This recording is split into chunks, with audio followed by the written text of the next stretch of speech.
Εσύ το σκάνδαλο με τον ΟΠΕΚΕΠΕ το πήρες χαμπάρι ή δεν γνωρίζεις καν τι είναι ΟΠΕΚΕΠΕ?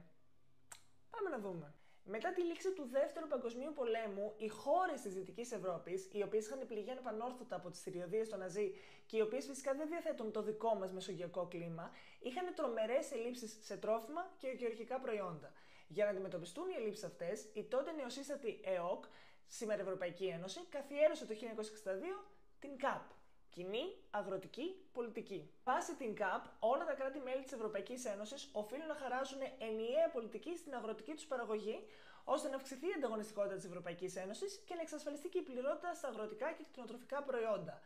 Να μην παράγουν δηλαδή όλα τα κράτη-μέλη μόνο πορτοκάλια και γκώσουμε με τα πορτοκάλια, αλλά δεν έχουμε καθόλου μήλα π.χ. Το πετυχαίνει η Ευρωπαϊκή Ένωση είτε ευθέως, επιβάλλοντας ποσοστώσεις σε κάθε κράτος μέλος, λέει δηλαδή μέχρι τόσα πορτοκάλια και μέχρι τόσα βοηδή μπορεί να παράγει κάθε χώρα, είτε κατά κύριο λόγο πλαγίως, δίνοντας οικονομικά κίνητρα στους αγρότες να παραγάγουν προϊόντα τα οποία είναι σε έλλειψη. Βγαίνει λοιπόν η Ευρωπαϊκή Ένωση και ανακοινώνει ότι αυτή την περίοδο έχουμε έλλειψη στην παραγωγή σταφίδας, λόγου χάρη. Όποιος αγρότης σε όποια χώρα αποφασίσει να καλλιεργήσει στα χωράφια του σταφίδα, εμείς θα δώσουμε 100.000 ευρώ ως επιδότηση για να τον βοηθήσουμε στην παραγωγή της σταφίδας. Στην Ελλάδα, ο οργανισμός, δηλαδή το νομικό πρόσωπο δημοσίου δικαίου που αναλαμβάνει να εκταμιεύει αυτά τα κονδύλια από την Ευρωπαϊκή Ένωση και να τα μοιράζει ως επιδότηση στους αγρότες, είναι ο ΟΠΕΚΕΠΕ. Πέρα όμως από το να μοιράζει τις επιδοτήσεις, ο ΟΠΕΚΕΠΕ οφείλει να διενεργεί και τακτικούς ελέγχους για να τσεκάρει αν οι αγρότες όντως πληρούν τα κριτήρια για την επιδότηση. Να στέλνει δηλαδή επιθεωρητές για να δει, εσύ που λες ότι καλλιεργείς σταφίδα, καλλιεργείς όντως σταφίδα ή καλλιεργείς ακτινίδια και επιδοτήσει για σταφίδες. Και τα χωράφια σου είναι όντως όσο τα δηλώνεις ή έχεις ένα στρέμμα και δηλώνεις πως έχεις 15 για να πάρεις 15 φορές μεγαλύτερη επιδότηση. Επειδή όμως ο ΟΠΕΚΕΠΕ υπάγεται στο Υπουργείο Αγροτικής Ανάπτυξης και Τροφίμων, ο πρόεδρος του ΟΠΕΚΕΠΕ διορίζεται απευθείας από τον εκάστοτε υπουργό.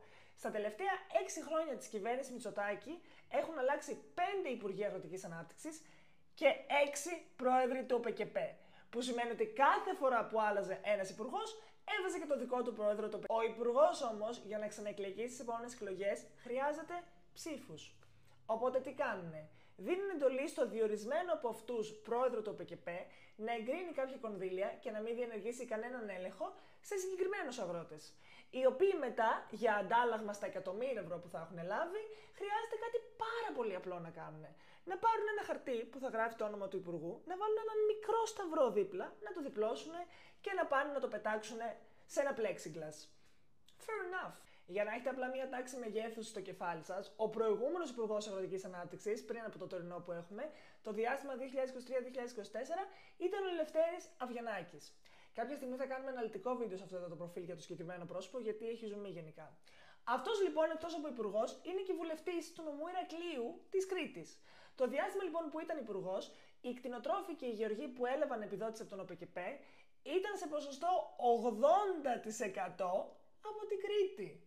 Όλους τυχαίως, δεν έχουμε αλλού ούτε αγροτιά ούτε βοσκοτόπια στην Ελλάδα. Όλα στην Κρήτη έχουν πάει, δεν το ξέρατε. Σε έναν μόνο νομό της Κρήτης δηλώθηκαν συνολικά 4 εκατομμύρια πρόβατα. Σε ένα νομό, έτσι, όχι σε όλη την Κρήτη. Αν αύριο αποφασίσουν τα πρόβατα να επαναστατήσουν κατά των ανθρώπων, θα καταλάβουν το νησί μέσα σε μια μέρα. Ενώ το συνολικό ποσό των κονδυλίων που διαχειρίζεται ο ΟΠΕΚΕΠΕ ανέρχεται στα 3 δισεκατομμύρια ευρώ τον χρόνο.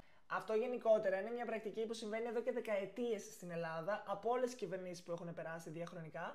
Απλώς έσκασε ως σκάνδαλο τώρα, γιατί επιτέλους το πήρε χαμπάρι η Ευρωπαϊκή Ένωση και αποφάσισε η Ευρωπαία Εισαγγελέας να διενεργήσει έρευνα. Φυσικά, η Ευρωπαία Εισαγγελέας δεν μπορεί να ασκήσει ποινική δίωξη σε κανέναν και κάθε φορά που η έρευνά της πέφτει σε κάποιον βουλευτή ή υπουργό, μπλοκάρεται, καθώς, όπως έχουμε δει σε αυτό το προφίλ, τα πολιτικά πρόσωπα στην Ελλάδα προστατεύονται από ασυλία. Μόνο αποτέλεσμα το οποίο μπορεί να επιφέρει η έρευνα είναι να οδηγήσει την Ελλάδα στο Ευρωπαϊκό Δικαστήριο, το οποίο θα της επιβάλλει κάποιο πρόστιμο. Το οποίο πρόστιμο, ποιος έχουμε πει εδώ πέρα ότι το πληρώνει? Σωστά, όλοι εμείς. Ενώ δεν είναι απίθανο να παγώσουν και στο εξής όλα τα ευρωπαϊκά κονδύλια στον ΟΠΕΚΕΠΕ, που σημαίνει θα στηριχθούν τις επιδοτήσεις τους ακόμα και αυτοί οι ελάχιστοι αγρότες που τις δικαιούται νόμιμα. Γιατί μάλλον κοντά στα ξερά καίγονται και τα χλωρά. Η κυβέρνηση τώρα απάντησε με γρήγορα αντανακλαστικά σε αυτό το σκάνδαλο για να μας πει πως η λύση είναι να κλείσει εντελώς τον ΟΠΕΚΕΠΕ. και να δώσει τις αρμοδιότητες του στην ΑΕΔ, στην Ανεξάρτητη Αρχή Δημοσίων Εσόδων.